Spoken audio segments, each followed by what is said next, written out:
5 ऐसे धमाकेदार रूल्स जानोगे जिनको जानकर आप बदल पाएंगे अपनी हार्ड स्टडी को स्मार्ट स्टडी में। और स्मार्ट स्टडी का मतलब है कि जो पढ़ाई आप 15 घंटे में कर रहे हो वो केवल 3 घंटे में कर पाओगे और बाकी के 12 घंटे आपके हैं। आप कुछ भी करो उनमें, एकदम फ्री हो, घूमो फिरो, कुछ भी करो। बस 2 ही शर्त है उसकी कि अगले 8-10 मिनट तक इस वीडियो का 1 सेकंड भी मत छोड़ना। लाइक शेयर का मन करे तो करना, नहीं तो मत करना, लेकिन इसको जितना जल्दी देखोगे लास्ट तक उतना ही आपका आगे जाकर के टाइम बचेगा। और दूसरी शर्त यह है कि ये जो स्मार्ट स्टडी है ना वो आपको आज से ही शुरू करना है। तो विदाउट वेस्टिंग टाइम सीधा आते हैं टॉपिक पे। और हाँ, जिनके पास 8-10 मिनट भी नहीं है ना इस वीडियो को देखने की, मैं मान के चलता हूँ कि वो लोग हार्ड में बिलीव करते हैं, स्मार्ट में नहीं। जो हो सकता है उनके लिए सही हो, लेकिन मेरे भाई आज की डेट में जो कंपटीशन लेवल है, आपको जरूरत है एक हार्ड वर्कर की बजाय स्मार्ट वर्कर बनने की। आपको कब क्या पढ़ना है, कैसे पढ़ना है, कितना पढ़ना है, सारी की सारी बातें आपकी इसी वीडियो में कवर हो जाएगी। आपको एलियन बन के घूमने की जरूरत नहीं है, दूसरा वीडियो देखने की जरूरत नहीं है। वीडियो फिनिश करो और जाके पढ़ाई करो, क्योंकि आप सीखने वाले हो how to study smart. Rule number 1, don't read by timetable, read by mood. पहला रूल ये है कि टाइम टेबल से नहीं बल्कि मूड के हिसाब से सब्जेक्ट चूज करके पढ़ाई करो। आपने मान लो टाइम टेबल बना रखा है, उसके साथ क्या प्रॉब्लम है कि जैसे ही आपका किसी सब्जेक्ट पे एक्स्ट्रा लोड बढ़ने लगता है आपका टाइम टेबल डिस्टर्ब होने लगता है, या हो सकता है रोज एक ही टाइम टेबल पढ़ पढ़ के आप बोर हो जाओ। मान लो टाइम टेबल के हिसाब से आपने अपने सामने मैथ की बुक खोल के रखी है। अब अगर आपका दिमाग काम नहीं कर रहा उसमें, तो आपके पास में 2 ऑप्शन है। या तो बुक को बंद करो भाई, थोड़ा घूम लो फिर लो बाहर जाके, किसी शांत जगह पे जाके बैठो और वापस आके फिर पढ़ने की कोशिश करो। दूसरा ऑप्शन यह है कि ये देखो, मैथ में अगर दिमाग आपका नहीं काम कर रहा तो साइंस में काम करेगा। अच्छा, साइंस में नहीं करेगा तो क्या इंग्लिश में करेगा? अच्छा, इंग्लिश में भी नहीं करेगा तो क्या अभी सोशल साइंस पढ़ोगे?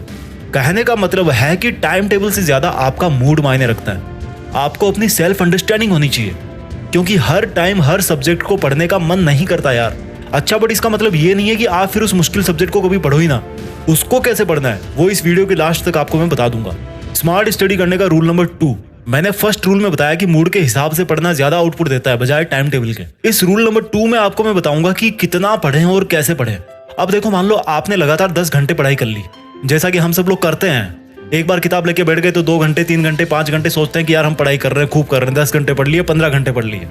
दोस्तों, दुनिया में बहुत तरह के रिसर्च होते रहते हैं दिमाग के ऊपर। रिसर्च बताते हैं कि जो हमारा दिमाग का कंसंट्रेशन पावर होता है, अगर आपको उसको बेहतर तरीके से यूज करना है तो वो ज्यादा देर तक नहीं टिकता। अलग अलग सर्वे अलग अलग बताते हैं, लेकिन मैं मान के चलता हूं कि आप शुरुआती 30 मिनट तक अच्छा फोकस कर पाओगे। तो अब आप लगातार 10 घंटे पढ़ रहे हो, तो जो आपके दिमाग की पावर है वो तो भैया पहले आधे घंटे में खत्म हो गई। उसके बाद तो बस आप टाइम को खींच रहे हो। तो लगातार बिना रुके पढ़ने का कोई मीनिंग नहीं निकलता मेरे दोस्त। मैं आपको स्मार्ट स्टडी करना बता रहा हूँ। आपको क्या करना है, ज्यादा इफेक्टिवली पढ़ने के लिए आप छोटे छोटे स्पैन बना के पढ़ाई करो। छोटे स्पैन का मतलब है कि 25 मिनट पढ़ो, 5 मिनट टहल के आओ, फिर 25 मिनट पढ़ो, 5 मिनट चाय पी के आओ, फिर 25 मिनट पढ़ो, 5 मिनट जाके पानी पी के आओ। ऐसा करने से क्या होगा कि जो आपका दिमाग थक रहा है 25 मिनट में, वो 5 मिनट में वापस रिचार्ज हो जाएगा और आप अगली 25 मिनट के लिए फिर से ठीक से फोकस कर पाओगे। यानी कि आपका दिमाग थोड़ा सा डिस्चार्ज हुआ, फिर आपने उसको 5 मिनट में चार्ज कर लिया। वही अगर आप किसी बैटरी को 8 घंटे लगातार काम में लेकर के पूरा डिस्चार्ज कर दोगे तो वो भैया 5 मिनट में चार्ज नहीं होने वाली। आप 1 घंटा, 10 घंटे, 20 घंटे पढ़ लो, अगले दिन क्या होगा आपका? इसका असर पड़ेगा आपकी अगली पढ़ाई के सेशन पे।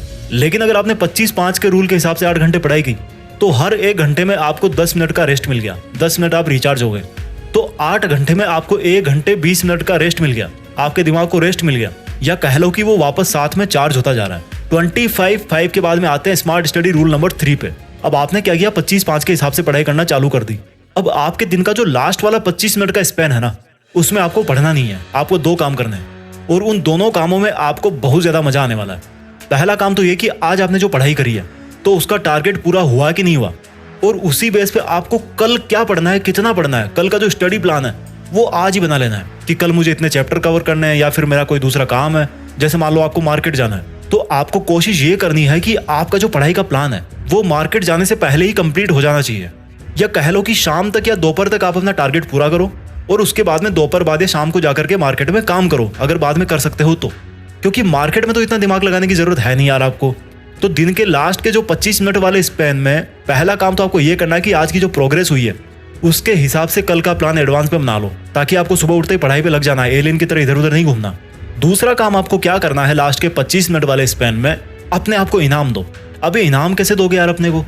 मान लो आपने कोई मूवी देख ली, या चले गए गोलगप्पे खा के आ गए, या दोस्तों के साथ गॉसिप कर ली, जिसमें आपको मजा आ रहा है, जिसमें आप डेली अपना टाइम वेस्ट करते हो, जिसमें आपको मजा आता है, उसको आपने उस लास्ट वाले स्पैन में किया। तो वो आपका एक तरह से रिवॉर्ड हो गया। हमारा जो दिमाग है ना वो एक बच्चा है यार, और जैसे कोई बच्चा काम कर देता है तो उसको क्या देते हैं बदले में? चॉकलेट देते हैं। तो उसी तरह से उसको ट्रीट करना है। समझ गए मेरी बात? सेल्फ रिवॉर्ड और प्लानिंग करनी है आपको लास्ट वाले 25 मिनट के स्पैन में। रूल नंबर 4, मैंने आपको रूल नंबर 1 में बोला था कि मुश्किल सब्जेक्ट को कैसे पढ़ना है, वो मैं आपको इस वीडियो के लास्ट तक जरूर बता दूंगा। तो वही मैं आपको रूल नंबर 4 में बताने जा रहा हूँ। रूल नंबर 4 है कि आप तब तक किसी सब्जेक्ट में परफेक्ट नहीं बन पाओगे जब तक उस सब्जेक्ट को आप अपने लिए सिंपल नहीं बनाओगे। एक स्मार्ट स्टूडेंट वो होता है जो मुश्किल से मुश्किल टॉपिक को भी सिंपल से सिंपल वर्ड्स में समझा सके। जिस दिन आप में ये क्वालिटी आ जाए, समझ जाना कि आप उस सब्जेक्ट के मास्टर बन गए हो, आप स्मार्ट हो, इंटेलिजेंट बन गए हो। इंटेलिजेंस का मतलब होता है कि चीजों को सिंपल बनाना। जैसे मान लो कोई बहुत बड़ा साइंटिस्ट है, उसने एक ऐसी मशीन बना दी जो बहुत काम करती है, बटन दबाते ही कोबरा निकल के आता है, लेकिन उसको यार यूज करना मुश्किल है। तो इस इंटेलिजेंस में क्या मजा आया?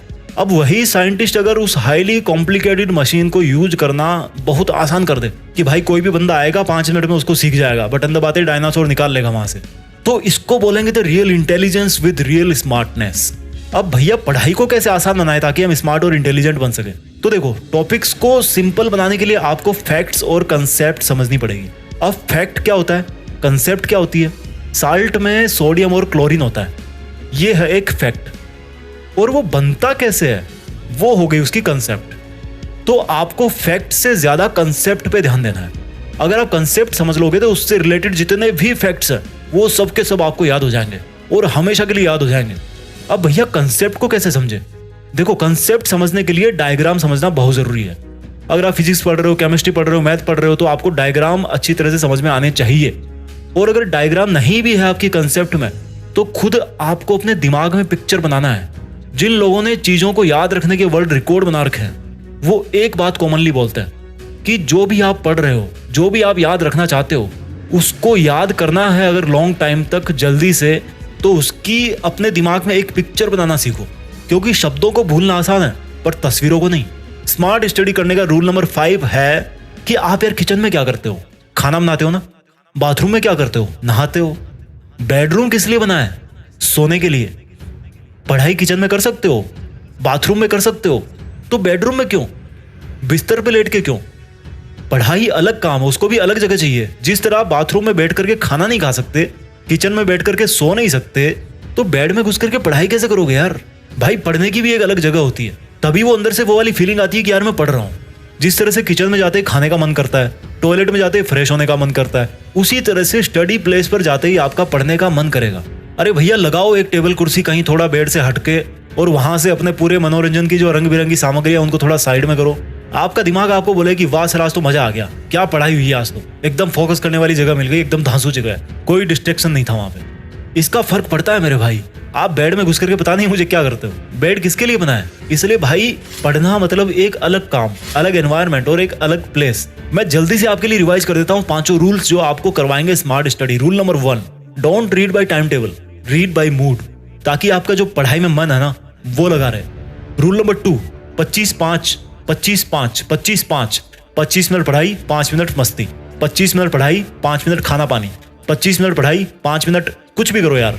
Rule number 3, plan and party. दिन का जो लास्ट 25 मिनट वाला जो स्लेब है ना, उसमें अगले दिन की क्या पढ़ाई करनी है आपको, उसका प्लान आज ही करना है। आज कितनी आपने पढ़ाई करी, क्यों नहीं कर पाए, वो सब चीजें आपको एनालाइज करनी है ताकि आप कल उनको रिमूव कर सको। और जिस दिन उस डे वाला पढ़ाई का प्लान कंप्लीट हो जाए, टारगेट पूरा हो जाए, तो भैया थोड़े मजे भी कर लो। और जिस दिन पढ़ाई पूरी ना कर पाओ तो उस दिन भी थोड़ी मस्ती कर लो यार, क्या बिगड़ता है? वैसे भी बिना पढ़ाई करे तो करते आ ही रहे हो, अभी तो कोशिश तो कर रहे हो कम से कम। रूल नंबर 4 है स्मार्ट स्टडी करने का कि चीजों को सिंपल बनाने के लिए पढ़ो। इंटेलिजेंस और स्मार्टनेस का मतलब है कि चीजों को सिंपलेस्ट बनाना, और अपनी पढ़ाई को सिंपल बनाया जाता है कंसेप्ट से। आपको कंसेप्ट्स पढ़नी है। स्मार्ट स्टडी करने का रूल नंबर 5 है, जिस तरह से किचन में सो नहीं सकते, बाथरूम में खा नहीं सकते, उसी तरह से बेड पे लेट करके पढ़ नहीं सकते। कहीं अलग अपना थोड़ा एक आसन वासन लगाओ, कहीं पे फ्लोर पे बिछाओ, कुछ दरी वरी बिछाओ, वहां पे जाकर के आराम से पढ़ो। इन 5 रूल्स के अलावा और कोई ऐसा तरीका है जो आप मेरे साथ में शेयर करना चाहते हैं तो उसको नीचे कमेंट्स में जरूर लिख के बताना, क्योंकि मैं आपके कमेंट्स का रिप्लाई कर पाऊं या ना कर पाऊं, लेकिन आपके जो कमेंट्स हैं उनको सबको पढ़ने की कोशिश जरूर करता हूं। तो शेयर करना इस वीडियो को उस बंदे के साथ, उस अपने फैमिली मेंबर के साथ जो 10 घंटे, 15 घंटे, 20 घंटे पढ़ रहा है, लेकिन उसको आउटपुट नहीं मिल रहा है क्योंकि वो हार्ड वर्क कर रहा है, स्मार्ट वर्क नहीं कर रहा। और भैया कुछ बड़ा सोचो, बड़ा करो। देश में अपना नहीं बल्कि दुनिया में देश का नाम करो। जय हिंद, वंदे मातरम।